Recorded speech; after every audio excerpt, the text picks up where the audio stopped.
eu vou endurecer o coração de Faraó, para que os persiga, e serei glorificado em Faraó e em todo o seu exército. E os egípcios saberão que eu sou o Senhor. E eles assim o fizeram. Quando foi anunciado ao rei do Egito que o povo fugia, ele e os seus oficiais mudaram de ideia a respeito do povo e disseram: que é isso que fizemos, permitindo que Israel nos deixasse de servir? E Faraó aprontou o seu carro de guerra e levou consigo o seu povo. Levou também 600 carros de guerra escolhidos e todos os outros carros de guerra do Egito, com capitães, sobre todos eles. Porque o Senhor endureceu o coração de Faraó, rei do Egito, para que perseguisse os filhos de Israel. Porém, os filhos de Israel saíram marchando corajosamente. Alguém já pegou a ideia aí. Irmão, nós estamos numa igreja pentecostal, amém? Então a hora que o Espírito Santo pegar você aí, irmão, você dá um bicudo na cadeira, dá na tua frente e já sai rodopiando, em nome de Jesus. Amém, irmão? Glória a Deus. Versículo 9. Os egípcios os perseguiram com todos os cavalos e carros de guerra de Faraó, os seus cavaleiros e o seu exército, e os alcançaram acampados junto ao mar, perto de Pi-Hahirote, diante de Baal-Zefon. E, chegando Faraó, os filhos de Israel levantaram os olhos, e eis que os egípcios vinham atrás deles, e ficaram com muito medo. Então clamaram ao Senhor, e disseram a Moisés: será que foi por não haver sepulturas no Egito que você nos tirou de lá, para que morramos nesse deserto? Ou o que foi que você fez conosco, tirando-nos do Egito? Não foi isso que dissemos a você no Egito: deixe-nos em paz, para que sirvamos os egípcios? Pois teria sido melhor para nós servir os egípcios do que morrer no deserto. Moisés, porém, respondeu ao povo: não tenham medo, fiquem firmes e vejam o livramento que o Senhor lhes fará no dia de hoje, porque vocês nunca mais verão esses egípcios que hoje vocês estão vendo.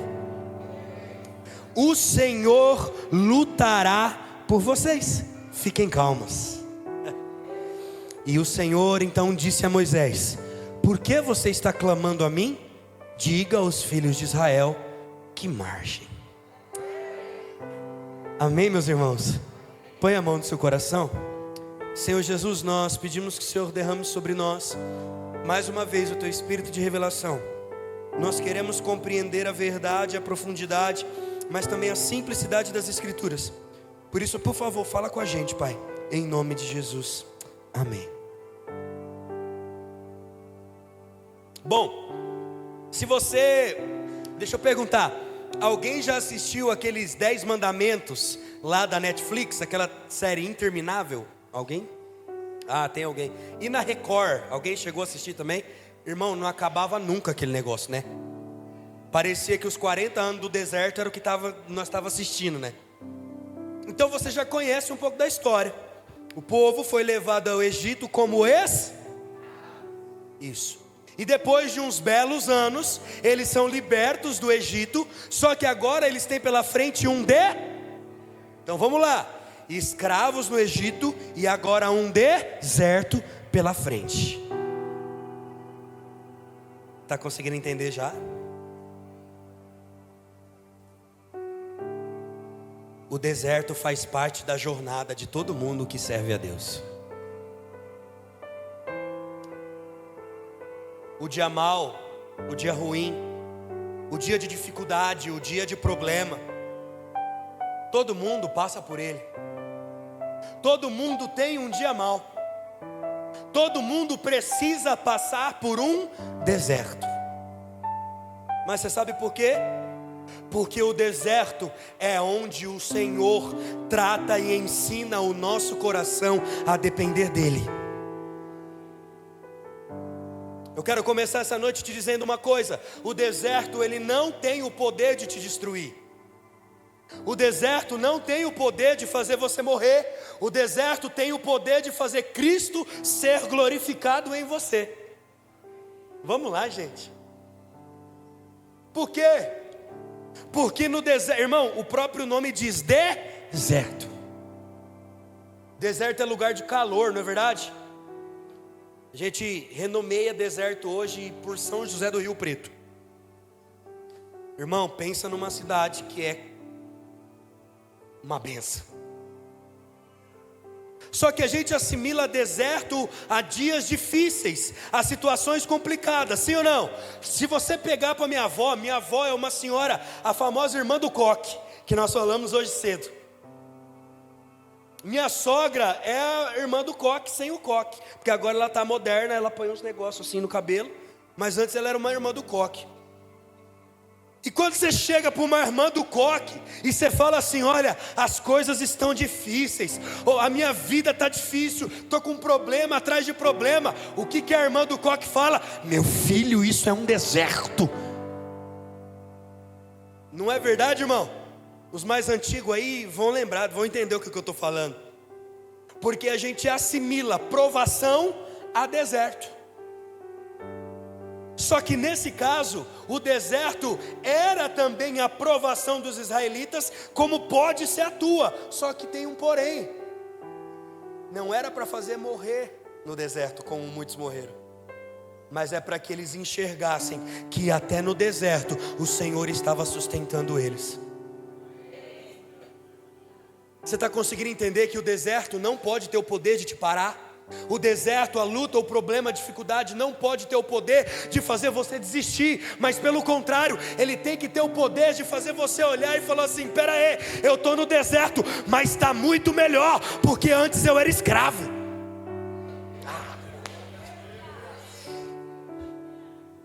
Antes eu era escravo, agora eu estou livre. Antes eu vivia uma vida de escravidão, antes eu vivia uma vida servindo a outras pessoas, agora eu estou no deserto. É um tempo de forja, é um tempo de luta talvez, é um tempo de teste, mas espera aí, eu estou livre. Se você caminhar um pouco mais para frente, você vai ver lá em Êxodo capítulo 33, Êxodo capítulo 20, Êxodo capítulo 19, o Senhor cuidando do povo no deserto. Eu não sei se você lembra da história, mas a Bíblia fala que no deserto durante o dia é muito calor, sim ou não? A Bíblia fala que durante o dia o Senhor colocava uma nuvem para cobrir o deserto e eles não se queimarem com tanto calor que tinha. A história também diz que no deserto durante a noite é muito frio, sim ou não? A Bíblia fala que durante a noite, para que eles não morressem de frio no deserto, o Senhor colocava uma nuvem de fogo para envolver o acampamento e eles serem protegidos do frio que era brusco. Eles estavam no deserto, eles não tinham shopping lá. Aqui tem também? Não? É, irmão. Então você está no deserto, estou brincando. Estou brincando, irmão, é melhor não ter shopping. Os maridos vão me entender aí. Tem algum varão aí que está me entendendo, amém? Irmão, inventaram um tal de crediário da Renner. Isso é deserto. Porque nunca acaba de pagar esse negócio. Toda vez eu chego para minha esposa e falo assim: acabou, né, da Renner. Ela: não, amor, tem mais algumas. E nunca acaba. Então, irmão, lá na nossa vida, o meu deserto se chama Renner. Não é você, amor, é a Renner o problema. Pastor, por que você está dizendo isso? Porque no deserto, no deserto não tinha shopping, não tinha riachuelo. As roupas que eles saíram do Egito eram as roupas que eles tinham. Então, peraí. Se estava muito calor, o Senhor colocava uma nuvem para ficar fresquinho. Se estava muito frio, o Senhor colocava uma coluna de fogo para ficar mais quente. A roupa, eles não precisavam comprar uma roupa nova, porque a roupa crescia conforme eles se desenvolviam. Vocês estão conseguindo entender? No deserto Deus te supre, no deserto Deus cuida de você, no deserto Deus dá tudo aquilo que você precisa. O deserto não é para te derrubar. O deserto não é para fazer você morrer. O deserto é para você conseguir aprender a depender de Deus. O deserto é para você olhar para a roupa e falar: meu Deus, ela está crescendo junto comigo. O deserto é para você olhar e falar: meu Deus, está muito frio, mas espera aí, eu tenho uma cama. Vocês estão conseguindo entender o que eu estou querendo dizer? Só que qual que é a luta de quem está no deserto, irmão?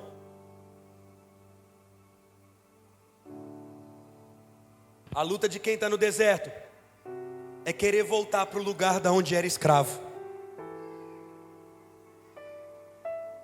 Sabe por quê? Porque deixa eu te falar uma coisa: ser escravo é cômodo, mas para viver o novo de Deus, nesse ano que vocês estão completando aqui, Deus não vai usar aqueles que estão na comodidade. Deus quer usar os filhos genuínos da casa, aqueles que vão olhar para o deserto, que vão olhar para Faraó e vai falar: ah, pode vir, porque eu vou entrar no novo. Eu vou entrar no novo. Eu vou viver o melhor de Deus. Sabe por que às vezes nós não vivemos o melhor de Deus? Porque nós estamos no deserto, com Deus nos sustentando, com Deus nos guiando, com Deus nos dando saúde, mas a gente ainda sente saudade lá do tempo que a gente era escravo do pecado.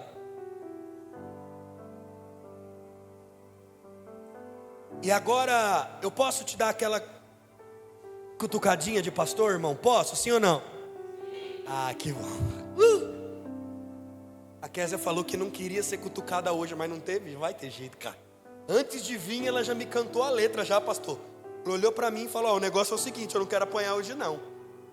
Aí você imagina, eu olhei para cima e falei assim: senhora, mas eu vou precisar, Kézia, só dar aquela assim. Irmão, sabe por que muitas das vezes, sabe por que muitas das vezes você vai querer olhar para o teu passado e você vai sentir saudade de lá? Com certeza, se você já não falou, alguém já falou isso. Ah, parece que quando eu era do mundo, as coisas eram mais fáceis para mim. Você já falou, já ouviu alguém falar isso, irmão? Vamos lá. Agora deixa eu te dar a resposta do porquê era mais fácil. Porque antes, quando você estava no mundo, Satanás não precisava fazer força para destruir a tua vida. Você fazia isso sozinho.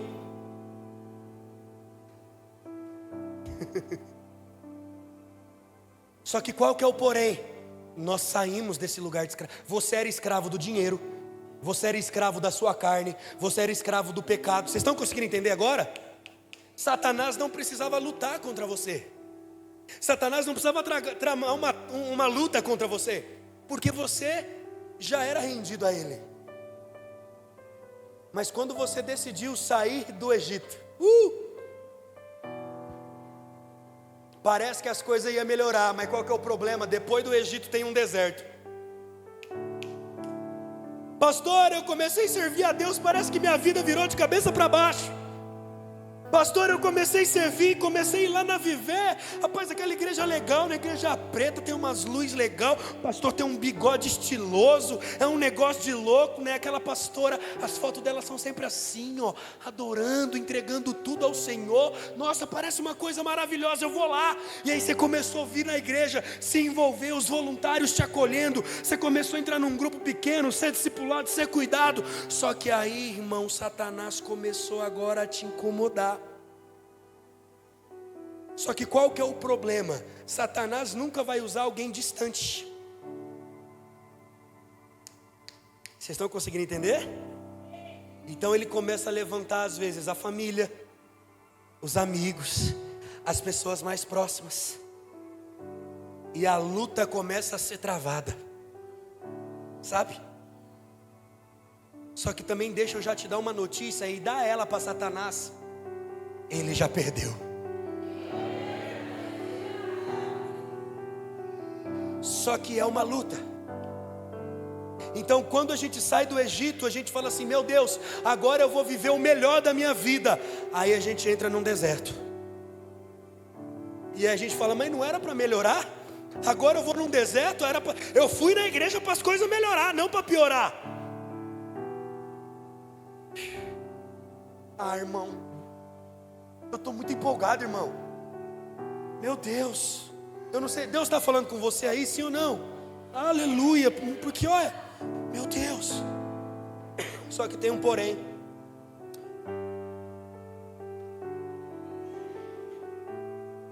Os momentos de dificuldade, como vieram para o povo de Israel no deserto, também vem para a gente, e eles têm o poder de revelar aonde está o nosso coração. Se vocês puderem projetar para mim, acho que o versículo 12, por favor, versículo 11. Vamos lá, irmãos, volta no 10, rapidinho, só para a gente, para entender. Olha isso. E chegando Faraó, os filhos de Israel levantaram os olhos e viram que os egípcios vinham atrás deles, e ficaram com muito medo. Então os filhos de Israel clamaram ao Senhor. Agora o verso 11. E disseram a Moisés: será que foi por não haver sepulturas no Egito que você nos tirou de lá, para que morramos nesse deserto? O que foi que você fez conosco, tirando-nos do Egito? Irmão, vocês entenderam aqui? O povo saiu do Egito, estava no deserto. Faraó muda de ideia, eles olham para trás e agora eles veem o problema vindo até eles. Então peraí, não bastava estar no deserto, agora eles olham para trás e tem um exército vindo para matar eles. Eu não sei se isso faz parte do seu dia a dia, eu não sei se isso faz parte da sua rotina, mas da minha faz. Tem dia que eu acordo, me sinto num deserto, e quando eu olho para trás eu vejo o faraó chamado boleto bancário vindo querendo me pegar. Ninguém enfrenta esse faraó aqui em Matão, irmão? Não, porque eles não vão mudar para cá. Ninguém nunca teve problema com um boletim, não. Chegou o SMS, fatura.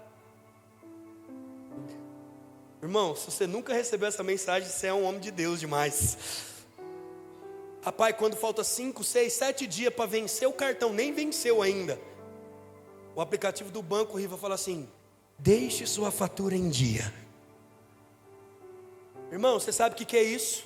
Na linguagem de hoje significa Faraó vindo até você com seus carros e cavalos. Pastor, você está brincando, isso é brincadeira? Não, irmão, isso é verdade. Porque se às vezes você não está numa situação tão boa assim financeiramente, aquilo já tem o poder de mudar o seu dia, aquilo já tem o poder de mudar o seu emocional, aquilo já tem o poder de mudar como você enxerga as coisas. Sim ou não? Você está conseguindo entender agora? E aí o pastor traz uma palavra preciosa sobre essa de oferta, sobre essa de dízimo. Mas você está olhando para Faraó, você está olhando para o problema. Então a primeira coisa que você faz é começar a negociar aquilo que era inegociável. E aí isso revela o que? A minha e a sua mentalidade de escravo. Todas as vezes que os problemas vêm, que a dificuldade vem, e a gente olha para elas vindo até nós,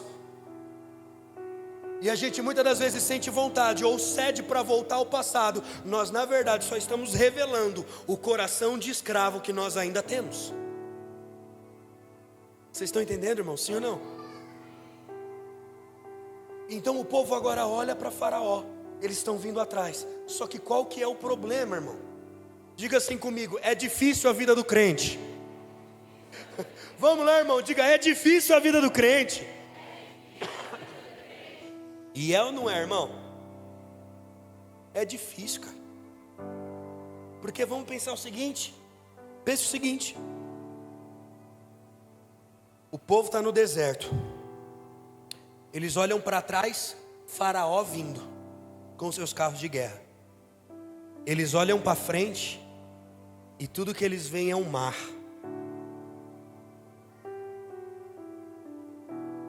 Eu estou no deserto, olho para trás, tudo que eu vejo são os meus problemas vindo me pegar, a dificuldade vindo até mim. Não, eu vou olhar para frente, porque agora eu tenho que olhar para frente. E aí você olha para frente, e o que está na tua frente? O mar. Era ou não era uma situação difícil do povo, irmão? E talvez você pode olhar e essa talvez seja a tua situação. Você olha para trás, problema, luta, dificuldade, coisas mal resolvidas. Ah, irmão, posso abrir um parênteses aqui só para dar um toquinho na cura interior aqui, rapidinho. Eu não dou conta, né? Às vezes muitas coisas que têm impedido você de viver o melhor de Deus é porque existem coisas mal resolvidas no seu coração lá atrás. Você não consegue perdoar, você não consegue amar, você não consegue se libertar. Vocês estão entendendo, irmãos? Então Deus está te suprindo no deserto, mas você ainda está preso ao Egito. E deixa eu te falar uma coisa: o tempo pode ser de 1 ano de coisas novas para o Senhor, para a igreja, mas o Senhor também precisa que você rompa para viver coisas novas. Os pastores romperam com o salão, deram um passo de fé, e que passo de fé, e vieram para esse salão maravilhoso. Isso precisou de fé, sim ou não, irmão? Você acha que se eles olhassem para o caixa da igreja, daria para vir para esse lugar lindo, pastor? Dava não, né, pastor? Não dava não, irmão. Eles olhavam para trás, as coisas chegando até eles. Eles se olhavam no lugar cheio que precisava mudar. Aí eles olham para frente, vê o mar. O que a gente faz então, irmão? Só tem uma coisa para se fazer quando se vê o mar na sua frente. Diga ao povo que marche. Sabe qual é o grande problema nosso? É que a gente quer sempre ver a luz no fim do túnel. Mas o Senhor não está falando com a gente para que a gente veja a luz no fim do túnel. Ele quer que a gente aprenda a ver Ele no fim do túnel. Vamos lá, irmão. Pastor, eu não vejo saída. Aí, tem umas pessoas que chegam lá para mim, irmão. Deixa eu te contar uma coisa muito engraçada. Por mais que eu tenha uma cara assim de menino de 17 anos, aleluia, glória a Deus. A maioria da minha igreja são de pessoas mais velhas que eu. E às vezes eles, não sei se é porque eu tenho um ancião dentro de mim, mas eles chegam e, pastor, eu não estou vendo a luz no fim do túnel, eu não estou vendo solução para o meu problema. E eu sempre falo a mesma coisa para eles. Eu falo assim, não tem problema, mas você está conseguindo enxergar Cristo? Você não precisa enxergar a luz no fim do túnel. Você não precisa enxergar a solução para o teu problema. Você só precisa olhar para Cristo e ouvir aquilo que Ele está falando para você. E Ele está falando para você hoje. Tem um deserto onde você está, tem Faraó vindo até você, tem um mar na tua frente. Não tem problema, marche. Porque se eu não abrir o mar, você vai andar por cima dele. Porque eu fiz você para entrar nesse lugar de dependência de mim. Aleluia, irmão. Eu não estou vendo solução. Não precisa. Você só precisa ver a Cristo. Você consegue perceber o quão forte você fica quando você olha para Cristo? Mas qual é o problema? Tem uma música que eu acho ela poderosa. Você está em sol aí? Não? Tá sol? Está em dó? Dó, sol, lá menor e fá. Esse é o segredo. Tem uma música que fala assim, ó.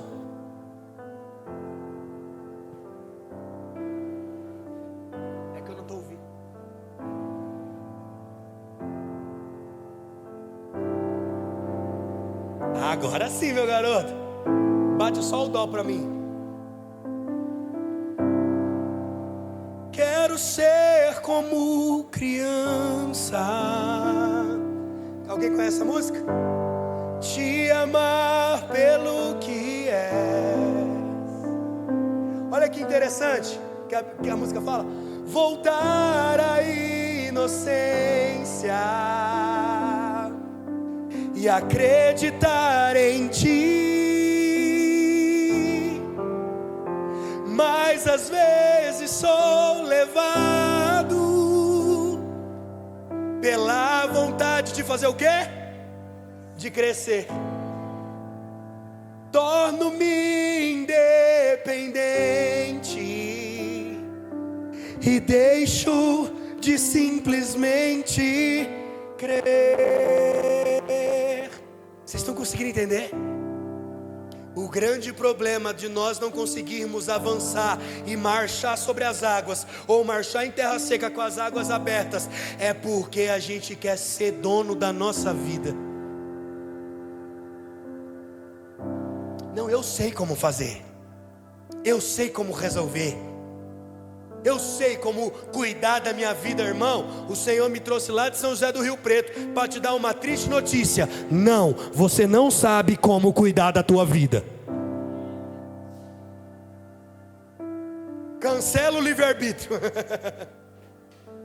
Sabe por que o Senhor está querendo dizer isso? Porque Ele quer que você volte a olhar para Ele. Ele quer que você volte a ter o coração como de uma criança. Aquele coração onde você não acha que você sabe tudo. Não, pastor, mas eu já dou aula na escola bíblica. E daí, irmão? Pastor, mas eu já discipulo homens. E daí? Qual é o problema? E aí? Às vezes a gente começa a entrar em novos lugares e a gente acha que isso deva, tomar a nossa independência das mãos do Senhor, sabe? Tipo, agora sou eu que cuido da minha vida. E tudo que o Senhor quer é que você volte a depender dEle. Ei, posso te falar uma coisa com muito amor e muito carinho? Não volte para o Egito da onde o Senhor te tirou. A mídia que me perdoe agora. Não volte para o Egito da onde o Senhor te tirou.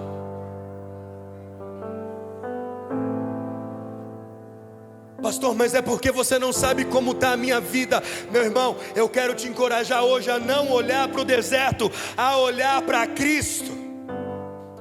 Pastor, é porque você não sabe como está a minha casa. Eu quero te encorajar hoje a não olhar para aquilo que está como a sua casa, mas olhar para Cristo, porque a única pessoa responsável ou capaz de mudar a tua realidade não é, meu Deus, o dinheiro. É Cristo. O Senhor te convida hoje a voltar para esse lugar de dependência. O Senhor quer fazer a gente voltar para esse lugar onde a gente aprendia a consultar mais Ele, sabe? Sabe por quê, irmão? Porque é para esse tempo novo que vocês vão viver como igreja aqui, o Senhor e os pastores vão precisar de pessoas completamente dependentes do Senhor. Sabe por quê? Porque não tem como pastorear um coração que Deus não converteu.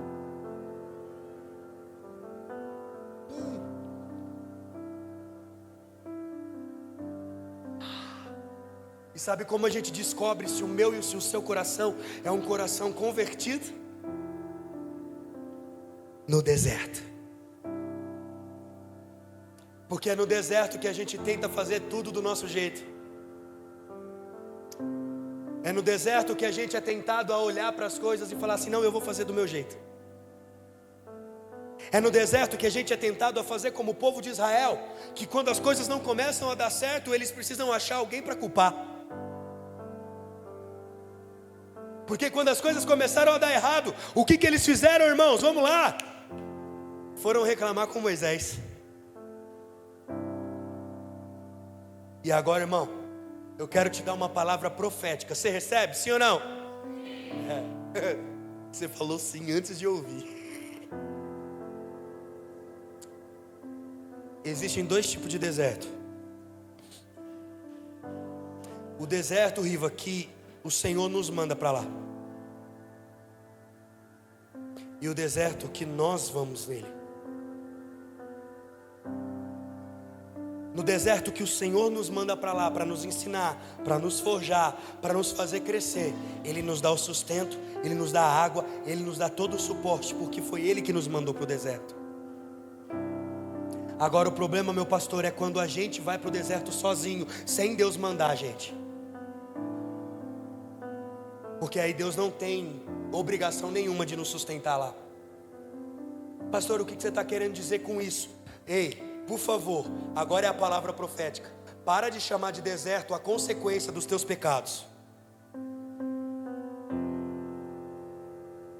Estou fazendo isso porque é deserto, é Deus me tentando. Não é não, irmão, é colheita do teu pecado. Vocês estão conseguindo entender? Dava para você comprar um carro de 5 mil, você quis comprar um de 105 mil. É deserto que Deus te mandou entrar, ou é irresponsabilidade financeira sua? Vamos lá, irmão, vocês estão entendendo? Então eu também não podia te deixar sem te dar essa palavra profética. Quando Deus te coloca no deserto, Ele te sustenta. E Ele faz você depender dEle. Mas quando você vai para o deserto sozinho, aí você vai precisar clamar a misericórdia de Deus para que Ele te tire de lá. Porque você entrou sozinho.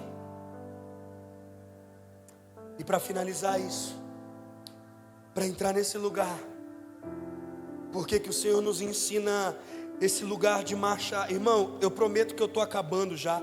Vai dar tempo de você assistir o Domingão do Faustão ainda. Mas eu queria mais 5 minutinhos. Tem alguém que me dá 5 minutos aqui? Tá alguém? 5, 10, 15, 20, 25, 30. Eu tenho mais um tempo. 35. Aleluia. 40. 45 do meu parceiro lá. Eu vou ter alguns minutos para pregar ainda. Aleluia. Que agora eu vou começar a pregar, irmão. Tô brincando. Mas eu queria realmente gastar um tempo finalizando isso.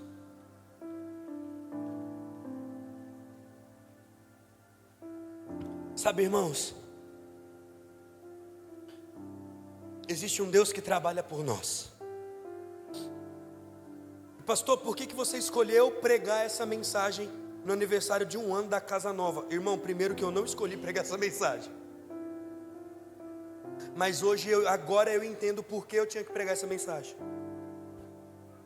Porque é um ano que o Senhor quer ensinar a gente como igreja a entrar em um nível diferente de dependência dEle. Entrar em um lugar novo de dependência dEle. Entrar em um lugar onde, sabe, o Senhor quer que a gente faça. E irmão, eu preciso muito da sua atenção agora. Porque mesmo que você não esteja enxergando, existe um Deus que está fazendo por você.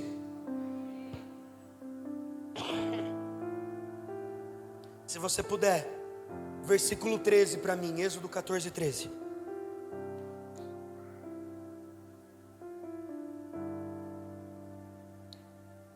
Lembra que o povo foi cornetar Moisés? Lembra disso? Que o povo foi culpar Moisés de morrer no deserto? Olha a resposta de Moisés para eles. Moisés, porém, respondeu ao povo: não tenham medo, fiquem firmes e vejam o livramento que o Senhor lhes dará no dia de hoje.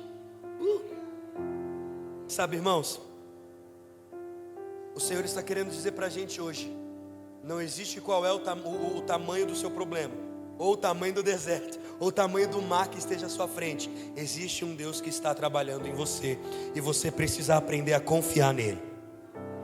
E eu quero encerrar nesse momento contando uma história para você. Essa história é de um menino chamado Rafael,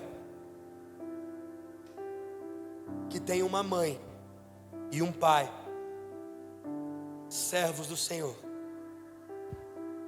Essa história é minha. Quando os meus pais, eles viraram pastor titular de uma igreja. Eles eram pastores auxiliares em Guapiaçu. Tinham um emprego muito bom. A gente tinha uma condição muito boa. E então o ministério pastoral, agora de forma integral, aparece a eles. E a gente vai para uma cidade muito famosa chamada Palestina. Alguém já ouviu falar dessa cidade, irmão? Eu sei que agora, olhando para minha cara, você faz assim: faz sentido. Palestina. Um dia eu conto para você como que eu fui parado no aeroporto por falar que eu morava em Palestina. Mas esse fica para um outro momento.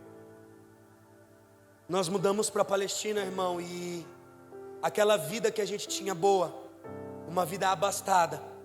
Eu era um menino que eu pegava os meus amigos da rua, levava para casa, abria o armário, que estava cheio de bolacha, de todinho, de tudo que criança adora.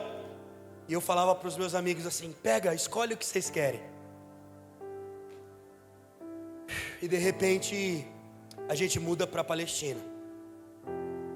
E junto com o pastoreio, vem as primeiras dificuldades, que é o aprender a depender do Senhor. Meus pais precisaram deixar o emprego lá, e nós fomos para uma cidade nova.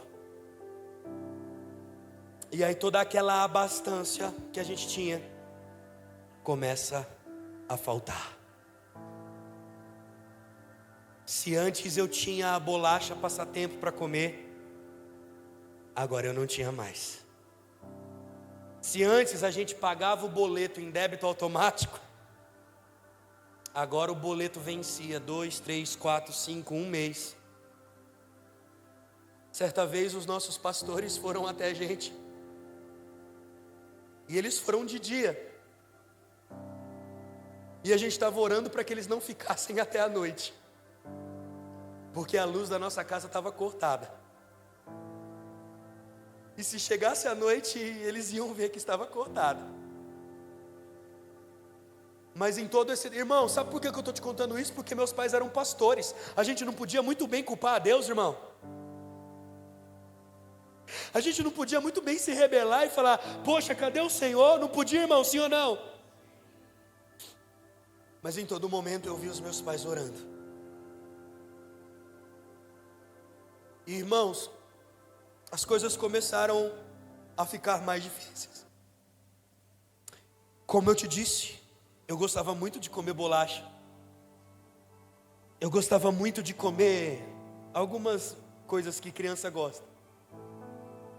E essas coisas começaram a faltar. Mas sabe qual é interessante? É que minha mãe sempre olhava para mim e falava assim: filho, marcha.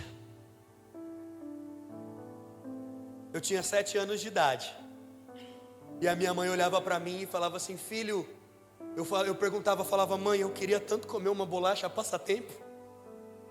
Eu não sei se você já passou por alguma coisa nesse sentido, mas foi o meu primeiro deserto, com 7 anos de idade, querer comer uma passatempo e não ter. E minha mãe sempre olhava para mim e falava assim: filho, você quer isso? Ore, marche, que Deus vai te dar. Então, eu, na inocência de uma criança, ia para o meu quarto, dobrava os meus joelhos. E sabe qual era a minha oração para Deus, irmão?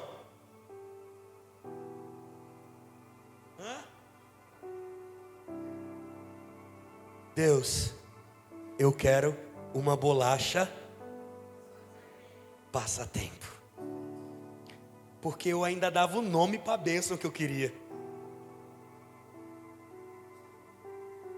E minha mãe olhava para mim e falava: você orou? Marcha, confia. Dava 5 minutos, dava 10 minutos. Ô pastor! Cidade pequena, irmão. É gente na casa do pastor de 5 em 5 minutos. É uma loucura. Ô pastor! Aí eles iam entrando assim: pastor, eu passei ali no mercado, estava lá, nossa, lembrei do Rafa, eu comprei uns negócios aqui, ó, vou deixar essa sacola aqui para ele, tá bom? E aí quando a minha mãe ia lá e me dava a sacola, e eu colocava a mão na sacola, e eu tirava, tinha uma bolacha.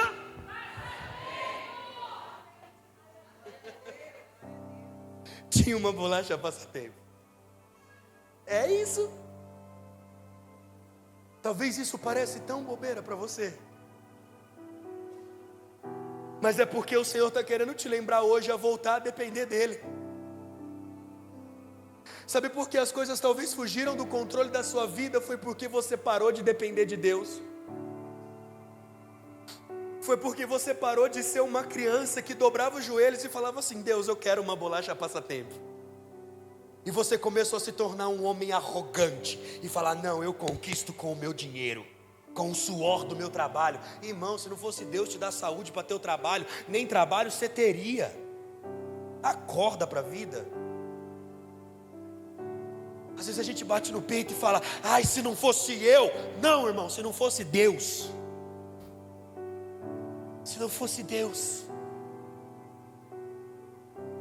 O meu mar naquela época era querer uma bolacha passatempo e não ter. Qual é o teu mar hoje? Qual é o mar que está à tua frente hoje? Qual é a dificuldade que você olha para trás e não consegue sair dela?